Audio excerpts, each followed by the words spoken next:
সম্মান পেলে বাড়তি পাওনা, আর যদি না পাই তাতেও কোনো কষ্ট নেই। বাংলা ইন্ডাস্ট্রি কাহাকে বলে এটা আমাকে যদি বোঝাতে পারেন তাহলে আমি উত্তর দিতে পারি। কে হাত পাতেনি এই নামগুলো আমাকে বলুন।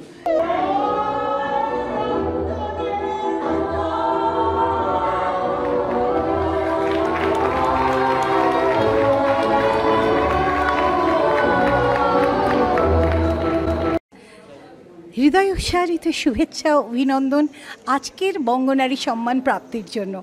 অনুভবটা ঠিক কীরকম হচ্ছে? অনুভবটা তো ভালোই হচ্ছে।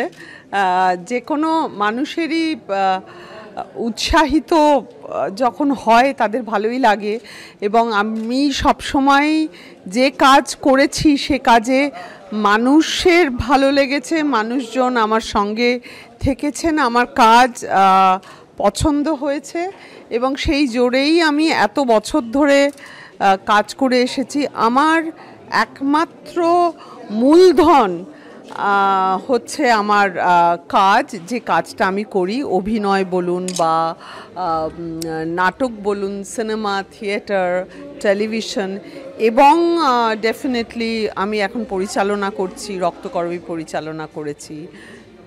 আমার একটি নতুন ছবি আসছে, নেভার মাইন্ড, ঋতুপর্ণা প্রডিউসার।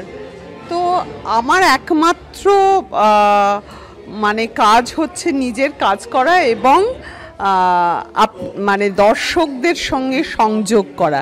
সেটা যদি করতে পারি সেটাই আমার কাছে সবচেয়ে বড় মানে পুরস্কার।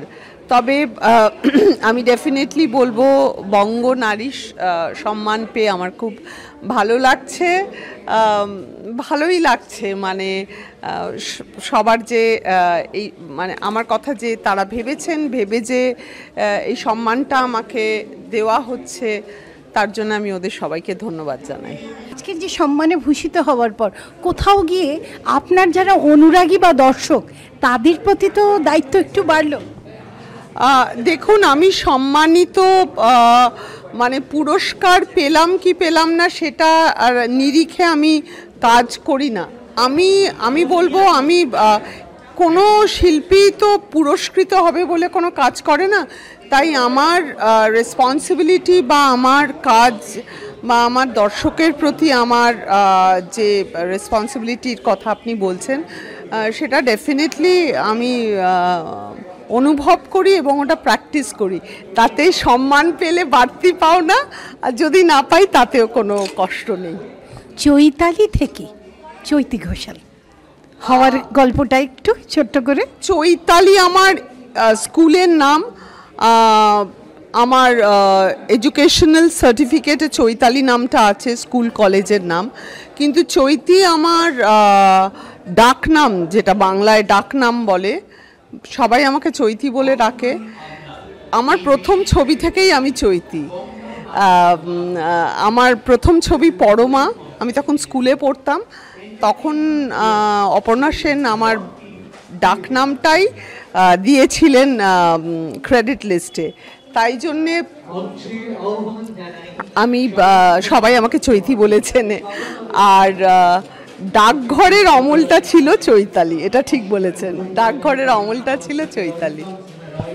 আমাদের কোথাও গিয়ে মনে হয় যে আপনি এত প্রতিভাময়ী এবং গুণী একজন অভিনেত্রী হওয়া সত্ত্বেও বাংলার ইন্ডাস্ট্রি যেরকমভাবে আপনাকে অ্যাকসেপ্ট করার কথা ছিল, কোথাও গিয়ে বাংলা ইন্ডাস্ট্রিটা কি আগে আমাকে বোঝান। আপনারা তো সবাই অ্যাকসেপ্ট করেছেন, আমার দর্শকরা আমাকে অ্যাকসেপ্ট করেছে। বাংলা ইন্ডাস্ট্রি বলতে কি বোঝায়, বাংলা ইন্ডাস্ট্রি কাহাকে বলে, এটা আমাকে যদি বোঝাতে পারেন তাহলে আমি উত্তর দিতে পারি।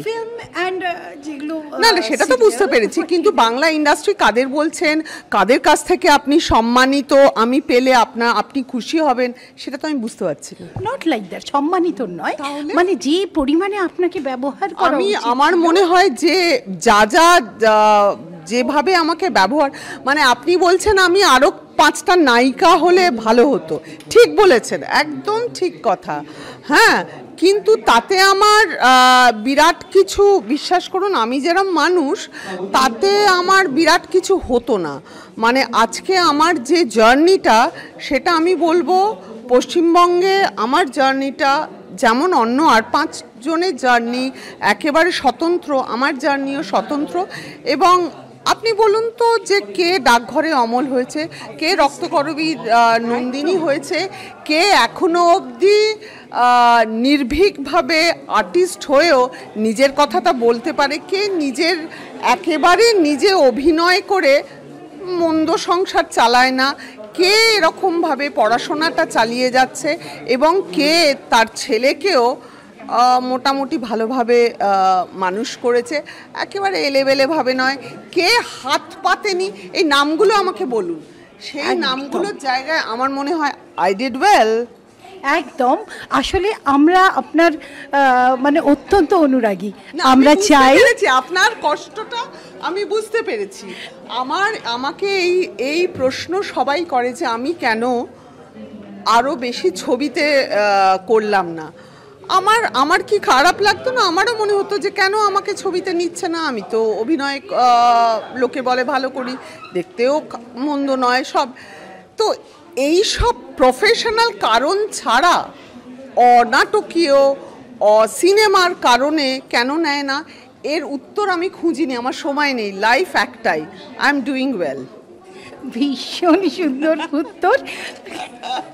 আর এই যে এই পজিটিভিটি, এটাকে বজায় রাখার জন্য শক্তি কোথা থেকে পাই? আমার শক্তি আমার কাজ, আমার শক্তি যখন আমি বুরুলের মতো সাতগাছিয়ার একটা গ্রামে গিয়ে যখন দেখি মাচাতে প্রচুর আর্টিস্টদেরকে নাচতে হয়, গাইতে হয়, বেসুরো গলায় গাইতে হয়, হ্যাঁ প্রচুর অনেক কিছু করতে হয়, সেগুলোকে আমি একদম মানে বেসুরো গলায় গাওয়াটা খারাপ লাগে, কিন্তু আমি সেগুলোকে ছোট করছি না, কিন্তু তারা তাদের মতো করে করেছে। কিন্তু যখন রক্তকরবীর মতো একটা কঠিন সাবজেক্টকে বুরুলের লোকজনরাও একইভাবে মুগ্ধ হয়ে দেখে, তখন আমার মনে হয় আমি নিশ্চয়ই মানে ভালো কিছু একটা করার চেষ্টা করেছি। আমার মাথার ওপর অনেকের মানে হাত নেই, কিন্তু ভালো লোকেদের আশীর্বাদ আছে।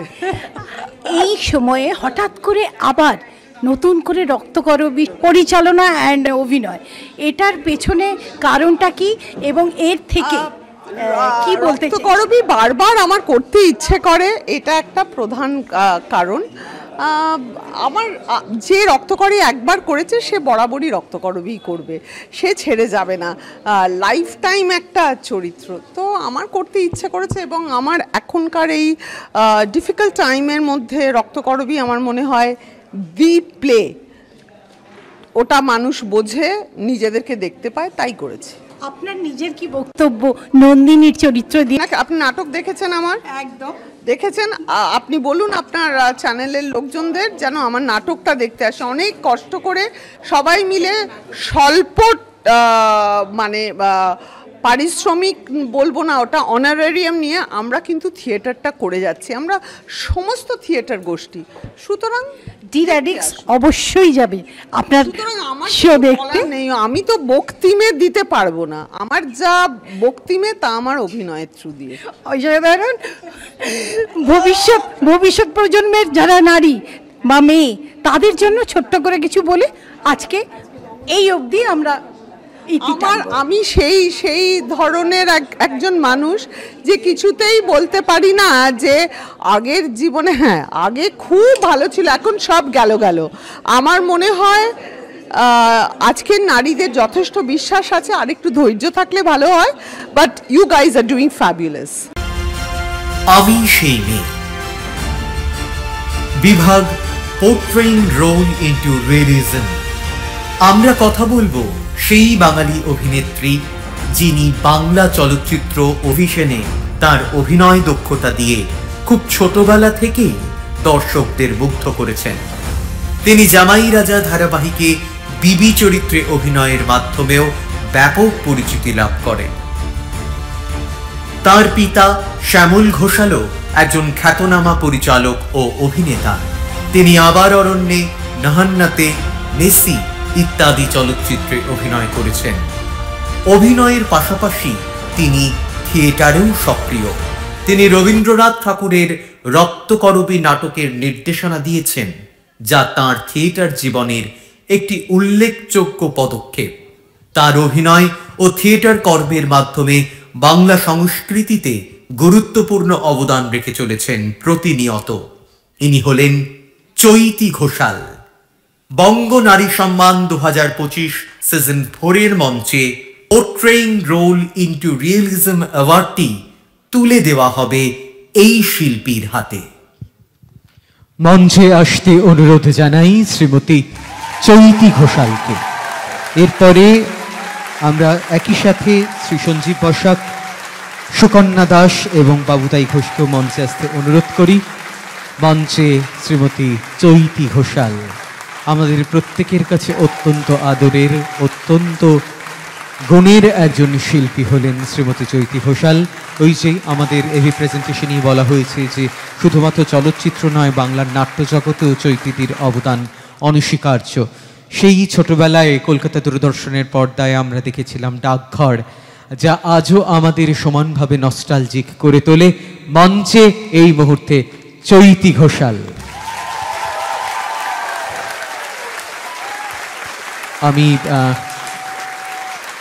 আমি চৈতিদির হাতে উপহার তুলে দিতে অনুরোধ জানাই। প্রথমে বঙ্গনারী সম্মান 2025-এর স্ল্যাশ পরিয়ে দেওয়া হচ্ছে শ্রীমতী চৈতি ঘোষালের হাতে, এবং এরপর শ্রী সঞ্জীব বসাক তুলে দিচ্ছেন বঙ্গনারী সম্মানের এই ট্রফি। বাবুতাইদাকে অনুরোধ করছি টবিনের তরফ থেকে এই উপহারটি তুলে দেওয়ার জন্যে।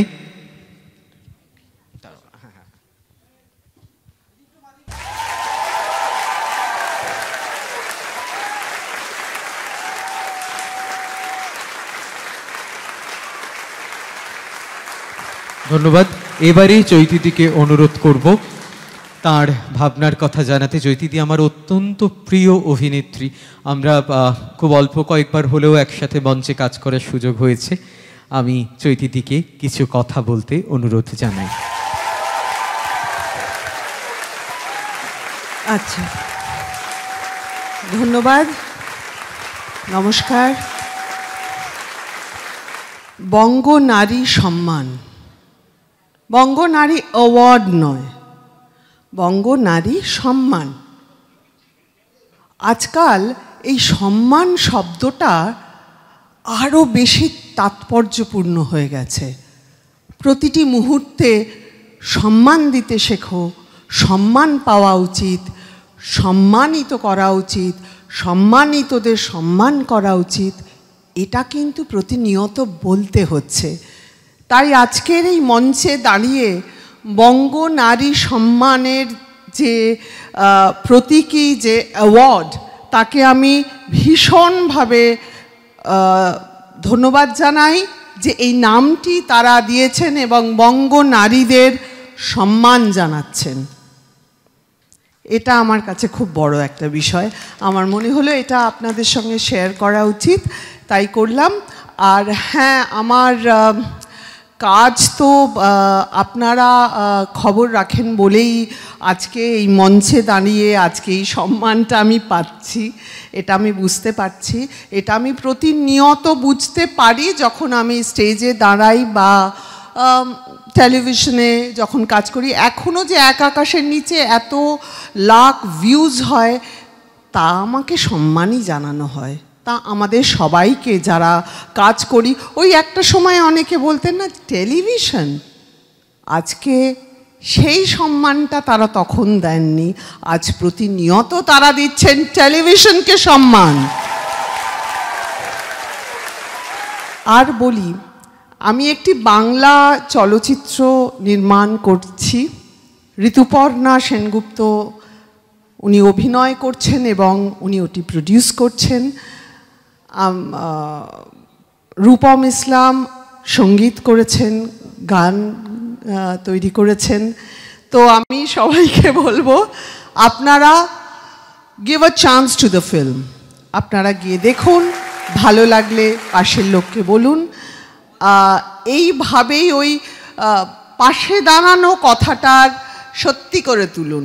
আজকাল দেখতে পাচ্ছি তো যে প্রত্যেক মুহূর্তে মনে হচ্ছে ফুৎকারে জীবন চলে যেতে পারে, তাই যেটা আপনার মনে হচ্ছে, যাদের আপনারা ভালোবাসেন, যাদের পাশে দাঁড়াতে চান, যাদের সারা জীবন ধরে ভেবেছেন কিছু একটা করা দরকার, চটপট জলদি করে নিন। আর আমি থিয়েটার করি, সেই থিয়েটারে আপনারা দেখতে আসুন, এটাই আমি সব সময় চাইব। আর বাকি যারা কাজ করছেন তারা খুব যত্ন নিয়ে কাজ করছেন, সেটাই আমি আশা করব। এবং আমি জানিও যে তারা তাদের নিজেদের মতো করে তারা সেই যত্নবান হন তাদের কাজে। তাই গিভ আস আ চান্স, সেটাই আমি বলবো। আজকের মঞ্চে আমি এই সুযোগটা নিচ্ছি বলার জন্যে, give Bengali film industry a chance, Bengali theatre a chance, Bangla ছবিকে সুযোগ দিন। আপনারা যদি থাকেন কেউ হারাতে পারবে না। আমি এতদিন অবধি যদি আমি মনে করে থাকি যে আমি একটু একটু ছোট্ট ছোট্ট করে জিতেছি, তা আপনাদের জন্য। তাই করজোরে আপনাদেরকে ধন্যবাদ জানাই। খুব সুন্দর কথা বলেন চৈতিদি, সত্যিই আমরা যেন সবার সাথে থাকতে পারি ঠিক এইভাবেই। ধন্যবাদ জানাবো শ্রীমতী চৈতি ঘোষালকে, এবং সেই সাথে ধন্যবাদ দেব অতিথিদের।